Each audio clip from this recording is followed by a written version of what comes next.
Greenland অধিগ্রহণ পরিকল্পনা নিয়ে মার্কিন প্রেসিডেন্ট ডোনাল্ড ট্রাম্পের হুমকির মধ্যে হোয়াইট হাউসে যুক্তরাষ্ট্র, ডেনমার্ক এবং গ্রিনল্যান্ডের শীর্ষ কর্মকর্তাদের বৈঠক হলেও তাতে তেমন কোনো অগ্রগতি হয়নি। বৈঠকের পর ডেনমার্ক এবং গ্রিনল্যান্ডের কর্মকর্তারা বলেছেন ট্রাম্প তাদের ভূখণ্ড দখলে মনস্থির করে ফেলেছেন। এমন পরিস্থিতিতে গ্রিনল্যান্ডে সেনা পাঠানোর ঘোষণা দিয়েছে জার্মানি, ফ্রান্স, নরওয়ে ও সুইডেন। গ্রিনল্যান্ড অধিগ্রহণ করার বিষয়ে ট্রাম্পের পরিকল্পনা নিয়ে যুক্তরাষ্ট্র ও ডেনমার্কের মধ্যে তীব্র টানাপোড়েন চলছে।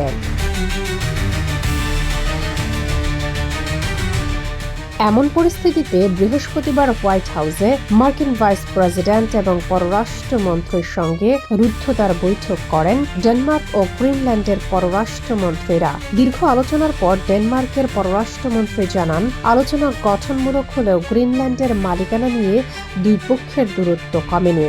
শেষ পর্যন্ত সমস্যা সমাধানে একটি যৌথ ওয়ার্কিং গ্রুপ গঠনের সিদ্ধান্ত হয়েছে।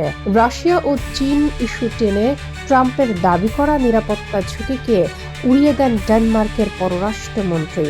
বলেন, সেখানে এখন তেমন কোনো হুমকি নেই। ড্যানিশ পররাষ্ট্রমন্ত্রী লার্স লোকে রাসমুসেন সাংবাদিকদের বলেন, আমরা আমেরিকার অবস্থান পরিবর্তন করতে পারিনি। এটা স্পষ্ট যে ট্রাম্পের গ্রিনল্যান্ড জয়ের এই ইচ্ছা আছে। অন্যদিকে গ্রিনল্যান্ডের পররাষ্ট্রমন্ত্রী জানিয়েছেন তারা যুক্তরাষ্ট্রের সঙ্গে সহযোগিতা জোরদার করতে চান, কিন্তু মালিকানা পরিবর্তন নয়। বৈঠকের পর ট্রাম্প আবারও গ্রিনল্যান্ডকে যুক্তরাষ্ট্রের জাতীয় নিরাপত্তার জন্য অপরিহার্য বলে উল্লেখ করেন। তার দাবি, দ্বীপটির খনিজ সম্পদ এবং কৌশলগত অবস্থান রাশিয়া ও চীনের প্রভাব রুখতে ওয়াশিংটনের হাতে থাকা জরুরি। এমন পরিস্থিতিতে আর্কটিক অঞ্চলে ট্রাম্পের প্রভাব রুখতে বড় ধরনের পদক্ষেপ নিয়েছে ইউরোপের কয়েকটি দেশ। এরই মধ্যে পরিস্থিতি পর্যবেক্ষণে সেনা টিম পাঠানোর ঘোষণা দিয়েছে জার্মানি।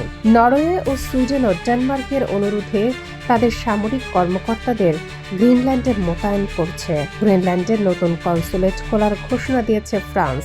গ্রিনল্যান্ডের প্রতিরক্ষার দায়িত্বে থাকা ডেনমার্ক সতর্ক করে দিয়েছে যে গ্রিনল্যান্ডের উপর আক্রমণ ন্যাটোর অবসান ঘটাবে এবং দেশটি ঘোষণা করেছে তারা ন্যাটো মিত্রদের সঙ্গে ঘনিষ্ঠ সহযোগিতায় গ্রিনল্যান্ডে তার সামরিক উপস্থিতি সম্প্রসারণ করছে।